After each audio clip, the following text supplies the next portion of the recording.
경부고속도로를 타고 서울로 가다 보면 만나는 두 가지 기독교 메시지가 있습니다. 첫 번째는 거의 서울에 가서 보는 거죠. 고려은단이죠. 예수는 당신을 사랑한다. 그런데 좋은 우리말 놔두고 영어로 써놨어요. Jesus loves you. 영어 모르는 사람은 상관없다는 건지 왜 영어로 해놨는지 모르겠습니다. 그걸 볼 때마다 야, 대한민국은 정말로 기독교 국가구나. 내가 미국 고속도로를 적지 않게 운전을 했는데 교회 광고 이런 거는 많이 봤지만 아예 고려은단 같은 그런 거는 본 적이 없어요. 그리고 또 만나는 게 있죠. 톨게이트를 지나면 바로 왼쪽에 나오는 우리들 교회에서 항상 큰 현수막 하나 걸어 놓잖아요. 몇 달 간격으로 하는 건지 잘 모르겠는데 가장 최근에 본 건 이거였습니다. 정확한 그 워딩은 기억이 안 나는데 이런 메시지였어요. 당신이 지금 어떤 고통을 겪고 있든지 간에 그 고통이 당신이 지은 죄보다는 가볍다. 그러니까 감사하면서 살아라.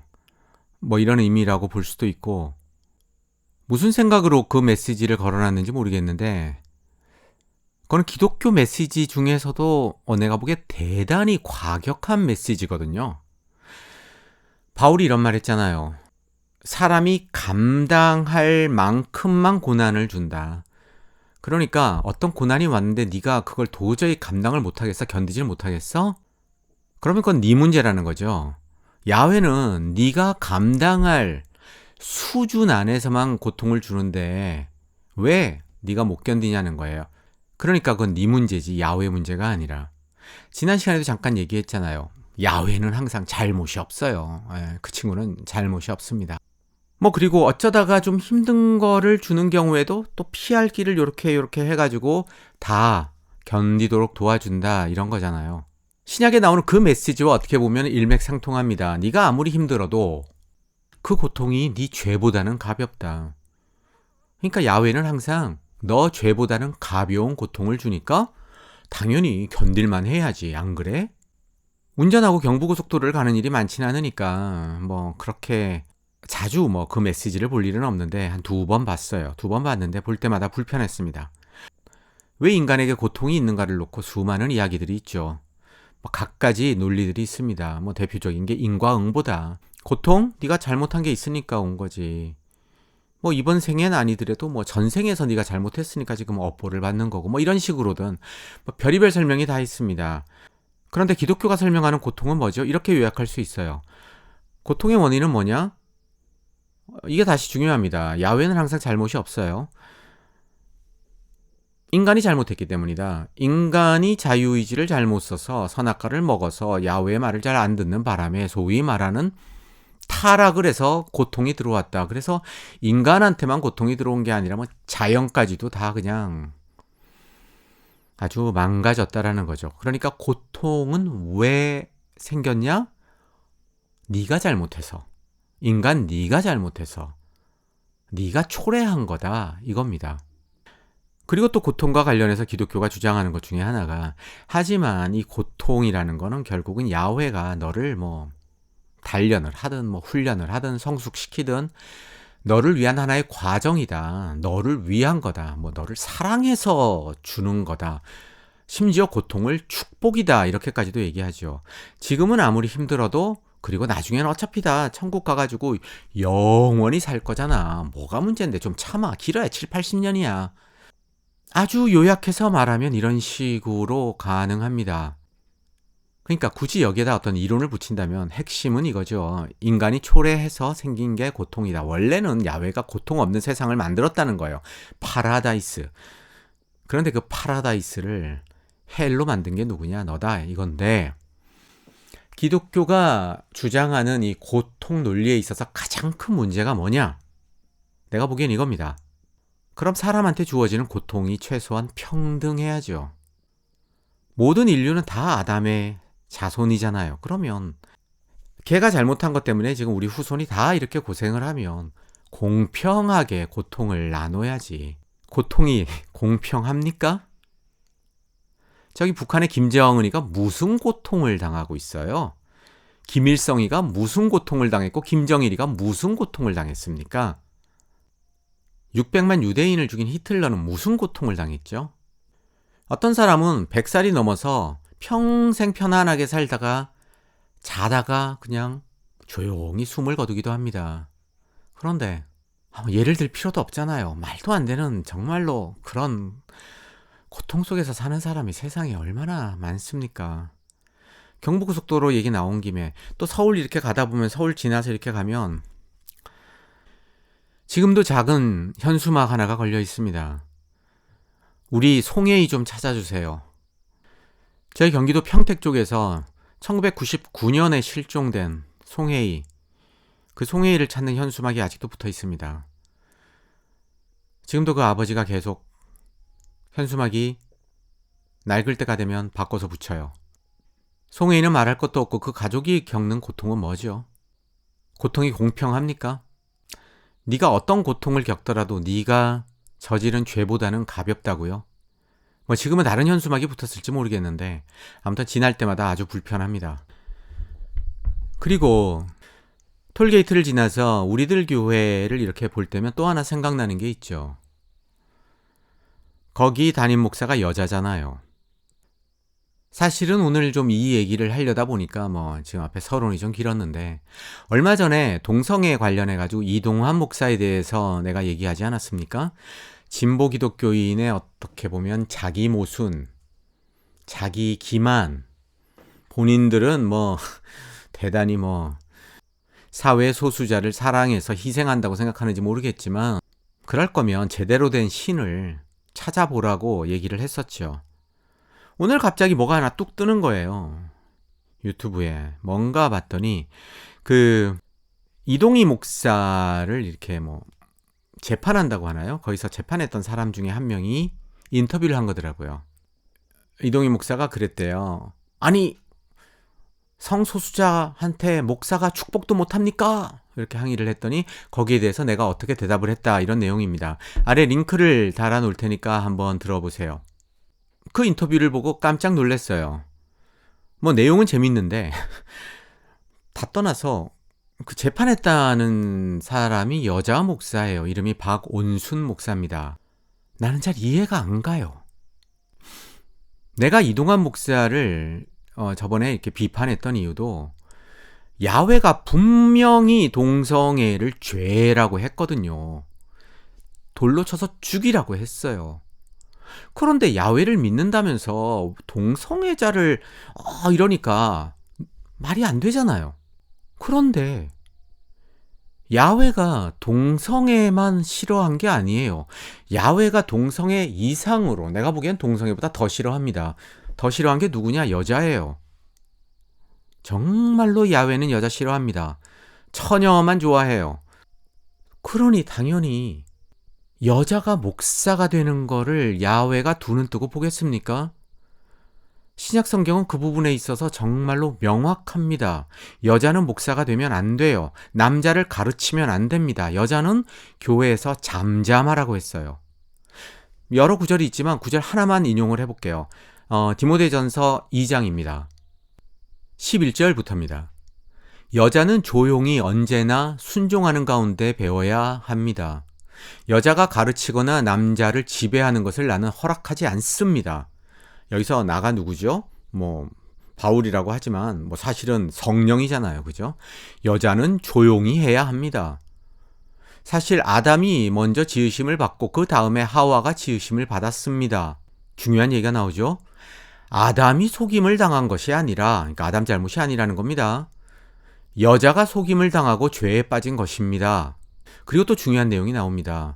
그러니까 여자 때문에 어떻게 보면 세상에 악이 들어오고 인간이 타락했고, 아까 말한 대로 결국은 고통이 들어온 것도 다 여자 때문이라는 거예요. 여자 때문에. 그러니까 이런 여자가 천국에 갈 수가 있겠어요? 말이 됩니까? 그런데 해결책을 하나 줍니다. 그 다음 구절 15절입니다. 그러나 이렇게 여자가 죄를 많이 지었지만, 그러나 여자가 믿음과 사랑과 거룩함을 지니고 정숙하게 살면 아이를 낳는 일로 구원을 얻을 것입니다. 여자가 구원을 얻으려면 어떻게 해야 된다고요? 뭐 여자답게 소위 말하는 그렇게 하면서 애를 낳아야 된다고 합니다. 이건 뭐 수년이 뭐 독신 여자 전도사니 다 그냥 골로 보내는 구절입니다. 내가 이동희 목사였다면 그 재판 자리에서 이렇게 물었을 거예요. 박원순 목사님, 성경에서 동성애자 죄라고 하니까 지금 내가 이렇게 재판을 받는데 성경은 여자가 남자를 가르치지 말라고 했습니다. 당신이 지금 이렇게 목사를 하고 있는 거는 죄가 아닙니까? 왜 나는 죄고 당신은 죄가 아니죠? 왜 나는 재판을 받는데 당신은 재판을 안 받죠? 어차피 야훼의 명령을 어기는 거는 똑같은데 말입니다. 한 400~500년 전이라고 생각을 해보자고요. 이동환 목사든 박원순 목사든 상상도 할 수 없습니다. 동성애를 옹호하는 사람이 목사를 한다. 뭐 여자가 목사를 한다. 애초에 생길 수도 없는 일이에요. 그런데 오늘날 왜 이런 일이 생깁니까?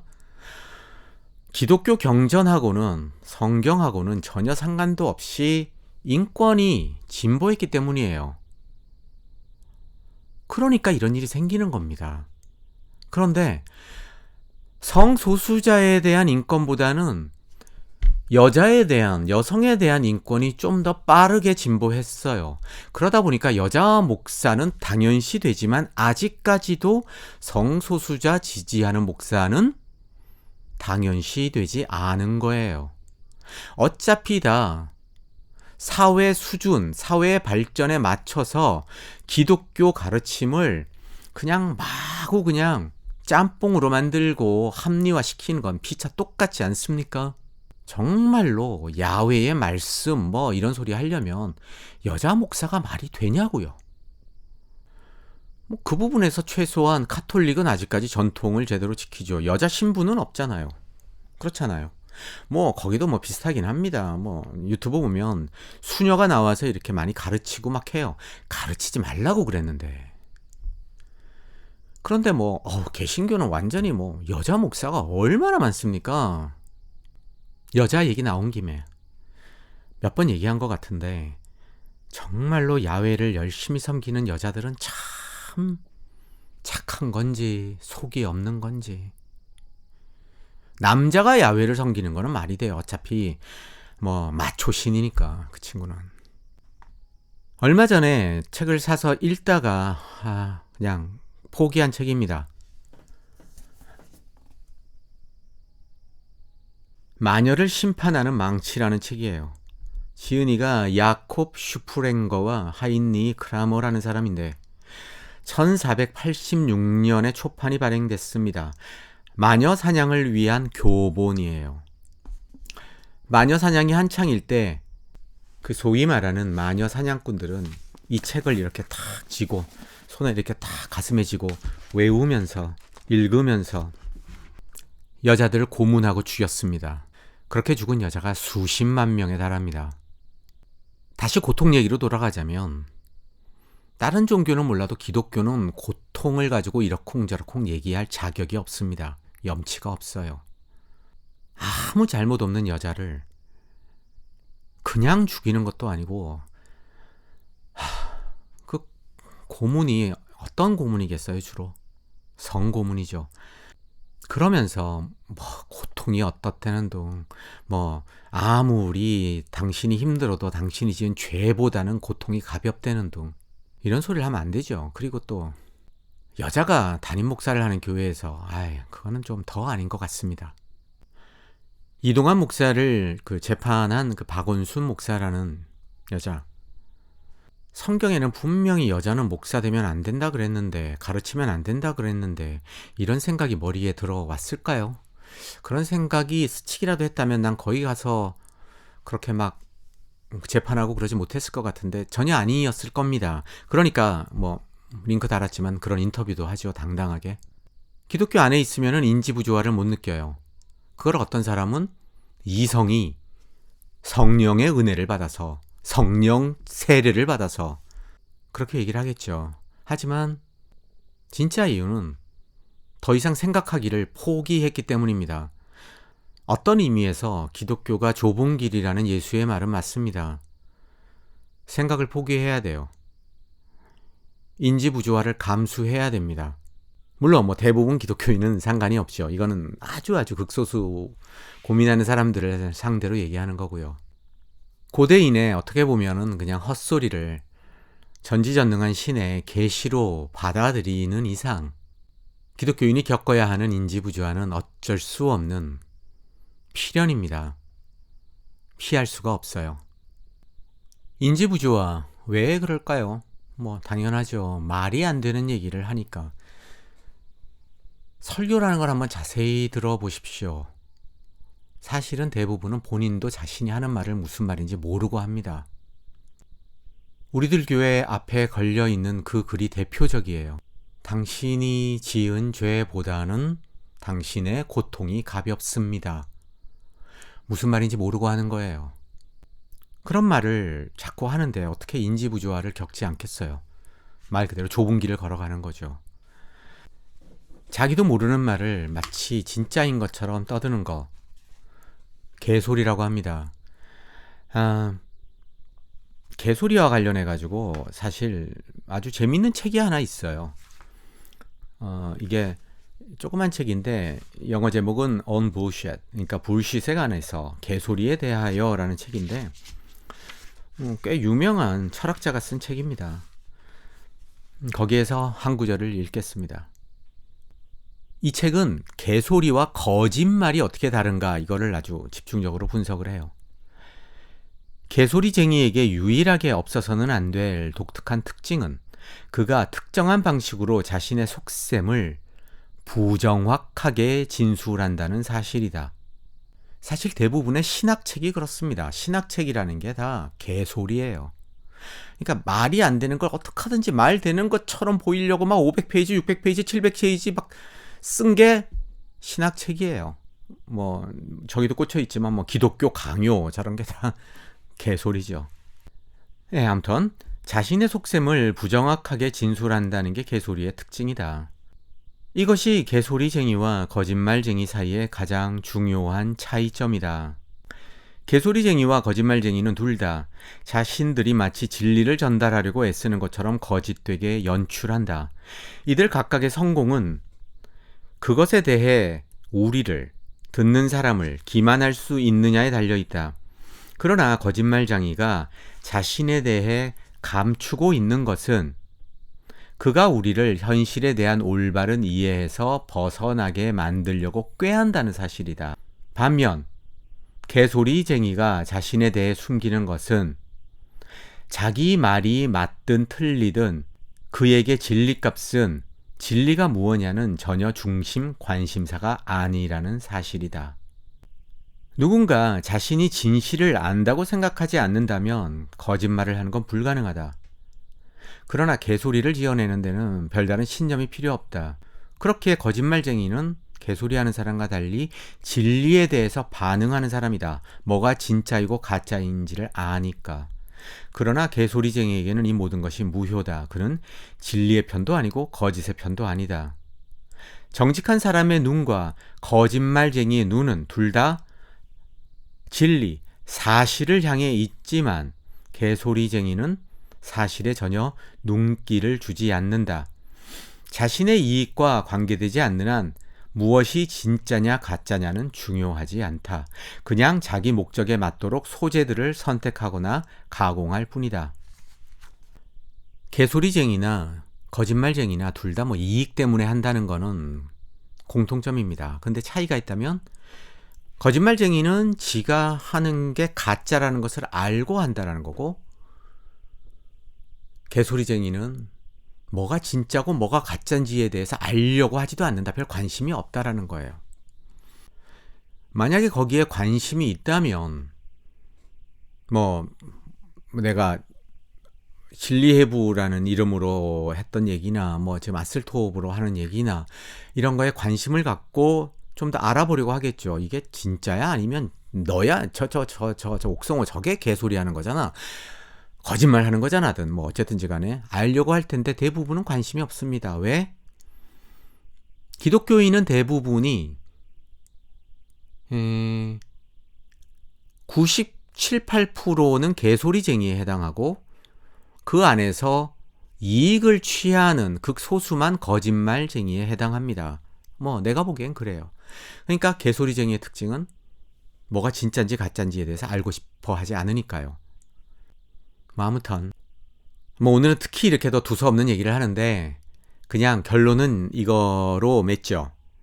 우리들 교회 그 앞에 걸려있던 현수막, 그것처럼 전형적인 개소리는 없다. 내가 지난 3, 4년간 기독교인으로부터 들었던 소리 중에 개소리 탑5 안에 든다. 이렇게 하겠습니다. 오늘도 들어주셔서 고맙습니다, 여러분. 그럼 다음 시간까지 안녕.